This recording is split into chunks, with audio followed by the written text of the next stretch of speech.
Hello guys, അപ്പോൾ ഞാൻ ഇന്ന് വന്നിരിക്കുന്നത് ഒരു ഈസി ചിക്കൻ റെസിപ്പി ആയിട്ടാണ്. വേഗം നമുക്ക് ഉണ്ടാക്കിയെടുക്കാൻ പറ്റുന്ന ഒരു ചിക്കനാണ്. കറി എന്ന് നമുക്ക് പറയാൻ പറ്റത്തില്ല, പക്ഷെ എന്നാലും നമ്മൾ വഴട്ടിയെടുക്കുകയാണ് ചെയ്യുന്നത്. അപ്പം നമുക്ക് കണ്ടു കളയാം. പെട്ടെന്ന് നമുക്ക് ഉണ്ടാക്കാൻ പറ്റുന്നതാണ്. 10 മിനിറ്റ് മതി. ഓക്കെ, നമുക്ക് നേരെ കുക്കിങ്ങിലേക്ക് പോകാം. ആദ്യം നമ്മൾ ചിക്കൻ്റെ ബ്രസ്റ്റ് പീസാണ് എടുക്കുന്നത്. വേണമെങ്കിൽ എല്ലാം കഷ്ണം എടുക്കാം, ഉച്ചയ്ക്ക് നമ്മൾ ചെറുതായിട്ടിങ്ങനെ അരിയണം.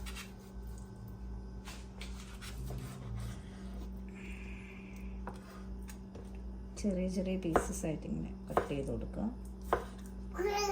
എല്ലാം ഒരേ അളവിലാണെങ്കിൽ നല്ലത്, പക്ഷെ ഞാൻ അത്ര എക്സ്പേർട്ട് ഒന്നുമല്ല, അതുകൊണ്ട് ചെറിയ ചെറിയ നമ്മൾ വൃത്തിയാക്കി നുറുക്കി കഴുകി വെച്ചിട്ടുണ്ട്. ഇനി നമ്മൾ ഇതിലേക്ക് മസാലക്കൂട്ടുകൾ ഇടുകയാണ്. ആദ്യം നമ്മളിടുന്നത് കാശ്മീരി ചില്ലിയാണ്. കാശ്മീരി ചില്ലി, പിന്നെ പാകത്തിന് മഞ്ഞൾപ്പൊടി, ദെൻ മല്ലിപ്പൊടി, 2 ടേബിൾ സ്പൂൺ. നമുക്ക് കുറച്ച് ഒരല്പം ഗരം മസാല ഇടാം. എനിക്കത് ഇഷ്ടമല്ല അതിൻ്റെ ഫ്ലേവർ. പക്ഷേ ഉപ്പിട്ട് കൊടുക്കണം, പാകത്തിനുള്ള, അല്പമല്ല പാകത്തിനുള്ള ഉപ്പിട്ട് കൊടുക്കുക.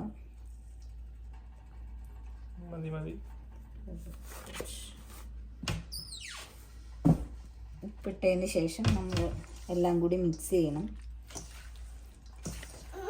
അതിനൊപ്പം തൈര് കൂടി ഉപയോഗിക്കണം.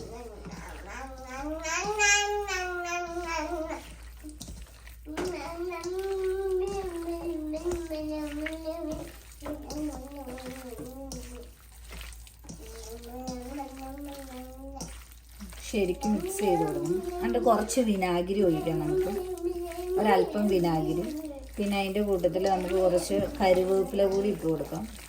കറിവേപ്പില ഇടണമെന്ന് നിർബന്ധമൊന്നുമില്ല, ഇഷ്ടമുള്ള ആൾക്കാർക്ക് ഇടാം, എല്ലാവർക്കും ഇടാം. ഓക്കെ, അപ്പോൾ നമുക്ക് കുറച്ച് വിനാഗിരി ഒഴിച്ചു കൊടുക്കാം. അതിലേക്ക്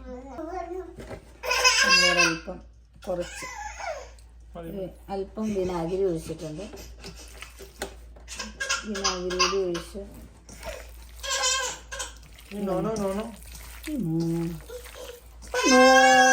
കുറച്ച് നേരം റെസ്റ്റ് ചെയ്യാൻ വെക്കുവാണ്. ഓക്കെ, നമുക്ക് വേണമെങ്കിൽ കരുവേപ്പില ഇടാം, പക്ഷെ നമ്മൾ ഇടുന്നില്ല ഇപ്പോൾ. അതുകൊണ്ട് നമ്മളെല്ലാം സെറ്റ് ചെയ്ത് വെച്ചിട്ടുണ്ട്. ഇനി അപ്പം ഇനി ഒരു അരമണിക്കൂർ 15 മിനിറ്റ് കഴിഞ്ഞ് കഴിയുമ്പോൾ നമുക്കിത് ഫ്രൈ ചെയ്തെടുക്കാം. അപ്പോൾ നമ്മൾ പാൻ എടുത്ത് അടുപ്പിൽ വെച്ചിട്ടുണ്ടെങ്കിൽ നമ്മൾ ആദ്യം വെളിച്ചെണ്ണ ഒഴിച്ചു കൊടുക്കണം. നമുക്ക് ഒത്തിരി വെളിച്ചെണ്ണയുടെ ആവശ്യമില്ല, ജസ്റ്റ് കുറച്ച് മതി. കാരണം ഇപ്പോൾ ഇത് നമ്മൾ 15 മിനിറ്റ് വെച്ചതാണ്. ഇനി നമുക്കിത് എണ്ണയിലേക്ക് ഇടാം. ഇപ്പോൾ നിങ്ങൾക്ക് കാണാൻ പറ്റും, ഞാൻ ആകെ കുറച്ച് എണ്ണ ഒഴിച്ചിട്ടുള്ളൂ.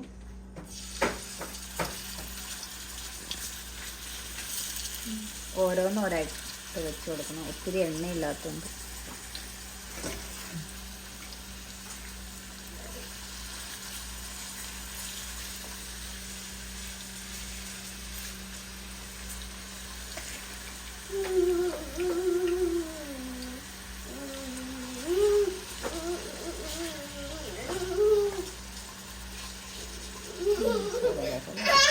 ഇതിന് വേണ്ടിയിട്ടുള്ള ബാക്കി ഐറ്റംസാണ് ഇഞ്ചി, വെളുത്തുള്ളി, സവാള, പിന്നെ ഒരു തക്കാളി, പച്ചമുളക്. അപ്പോൾ നമുക്ക് ഇഞ്ചിയും വെളുത്തുള്ളിയൊക്കെ റെഡിയാക്കാം. ഇഞ്ചി, അത് നമുക്ക് ഇഞ്ചി അരിഞ്ഞെടുക്കാം. ഇത് ഫ്രൈ ആയിട്ടുണ്ട്. അപ്പോൾ നമുക്കിനി ഇത് കോരാം.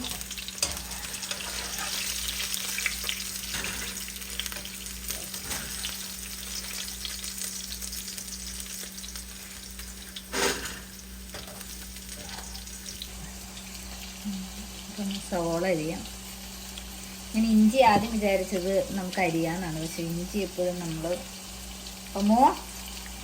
ചതച്ചിരുന്നായിരിക്കും നല്ലത്, ഇഞ്ചിയും വെളുത്തുള്ളി. അപ്പോൾ ആദ്യം നമ്മൾ സവോള അരിഞ്ഞതിന് ശേഷം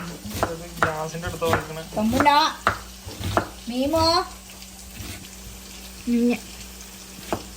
സവോള ഒരു സവാള എടുക്കുന്നുള്ളൂ. ഞാൻ ഇതിലേക്ക് ഇടാൻ നമുക്ക് മുളക് പൊടി അരിഞ്ഞ് വയ്ക്കും. ഫ്രോസൺ മുളക് അതുകൊണ്ടാണ് ഇങ്ങനെ ഇരിക്കുന്നത്.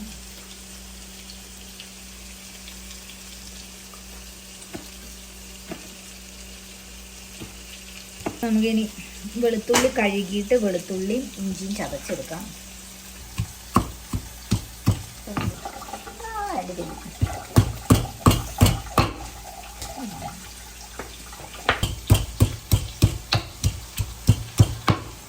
അപ്പോൾ നമ്മൾ ഇതിലേക്ക് നമുക്കിനി സവോളയൊക്കെ ഇടുന്നത്. ഇത് നമ്മൾ ചിക്കൻ വറുത്ത എണ്ണ തന്നെയാണ്. അപ്പോൾ നമ്മൾ വേസ്റ്റ് ആക്കണ്ടല്ലോ എന്ന് കരുതി അതിലേക്ക് തന്നെയാണ് വരുന്നത്. ആദ്യം നമുക്ക് സവോള ഇടാം. കടുക് ഇടാം. നമ്മൾ സവോള ഇടുകയാണ്. എൻ്റെ കയ്യിലേക്ക് വരയ്ക്കും.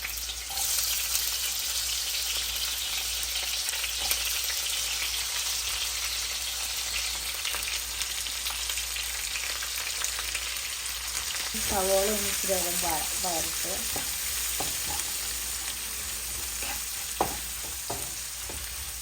ഇതാ കടുകും പിന്നെ നമ്മൾ ചിക്കൻ വറുത്തതിൻ്റെ പൊടിയും കൂടെയാണ് സവോളയിൽ അയക്കുന്നത്. ഇടാത്ത സമയം. അപ്പോൾ നമ്മൾ സവോള ഒന്ന് വരണ്ട് കഴിയുമ്പോൾ നമ്മളിതിലേക്ക് വെളുത്തുള്ളി ചതച്ചത്, അതേപോലെ ഇഞ്ചി ചതച്ചത്, പച്ചമുളക് ഇത്രയും നമുക്ക് ഇട്ട് കൊടുക്കാം. എന്നിട്ട് നമുക്ക് ഇഞ്ചി ഇളക്കാം.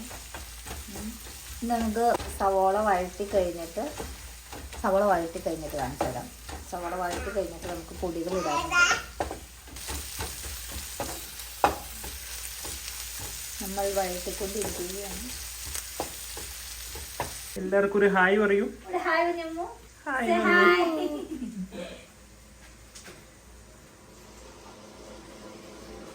സവോള ശരിക്ക് വരണ്ടിട്ടുണ്ട്. നമ്മൾ അതിലേക്ക് ഇച്ചിരി മുളക് പൊടി കുറച്ചിട്ടാൽ മതി. നമ്മുടെ ചിക്കനൊക്കെ നമ്മൾ ഉണ്ടാക്കിയിട്ടുണ്ട്. പിന്നെ ഒരല്പം മഞ്ഞൾപ്പൊടി, പിന്നെ മല്ലിപ്പൊടി ഒരല്പം, പിന്നെ ഒരു കുറച്ച് ഗരം മസാല,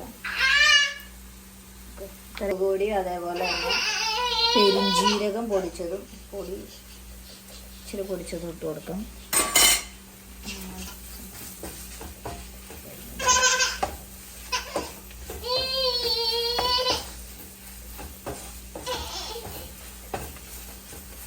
ഇത്തിരി കാണിക്കുന്നു. അതിലേക്ക് ഇച്ചിരി ചൂടും വെള്ളം ഒഴിക്കാം. ഇതും ചൂടും വെള്ളം കൂടെ കിടന്ന് മിക്സ് ആവട്ടെ.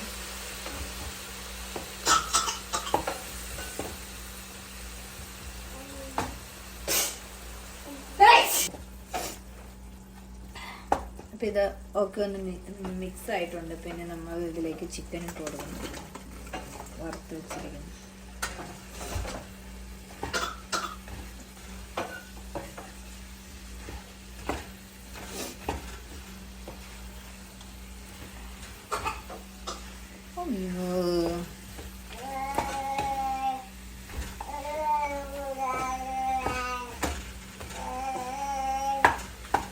ഇപ്പോൾ വറുത്ത ചിക്കൻ ആയതുകൊണ്ട് നന്നായിട്ട് കടമുട എന്നായിരിക്കും. നമുക്ക് വേണമെങ്കിൽ ഇതൊന്ന് സോഫ്റ്റ് ആക്കണം എന്നുണ്ടെങ്കിൽ കുറച്ചുകൂടി ചൂടും വെള്ളം ഒഴിച്ച് നമുക്കൊന്ന് ഒരു 5 മിനിറ്റ് മൂടി വെച്ച് വേവിച്ചാൽ മതി. ഇനി അങ്ങനെ വേണ്ട എന്നുണ്ടെങ്കിൽ ഇങ്ങനെ തന്നെ വെച്ചൊരു 2 മിനിറ്റ് മൂടി വെച്ചിട്ട് വേവിച്ചാൽ മതി. നമുക്ക് ഇങ്ങനെ മതി. അതുകൊണ്ട് നമ്മൾ ഇങ്ങനെ തന്നെ വെക്കണം. അപ്പോൾ ഒരു 2 മിനിറ്റ് കഴിഞ്ഞ് എല്ലാം കൂടെ യോജിച്ച് കഴിയുമ്പോൾ നമുക്ക് കുറച്ച് കെച്ചപ്പ് ഒഴിക്കണം. 2 മിനിറ്റ് കഴിഞ്ഞിട്ട് കാണിച്ചു തരാം. ഇനി നമ്മുടെ ഇതിലേക്ക് കുറച്ച് കെച്ചപ്പ് കൂടി ആഡ് ചെയ്യുക. ഒത്തിരി ആഡ് ചെയ്ത് അങ്ങനെ നമ്മുടെ ചിക്കൻ കറി റെഡി ആയിരിക്കുന്നു. ഞാൻ ഇതൊരു സർവിംഗ് ബോളിലേക്ക് മാറ്റിയതിന് ശേഷം നിങ്ങൾക്ക് കാണിച്ചു തരാം.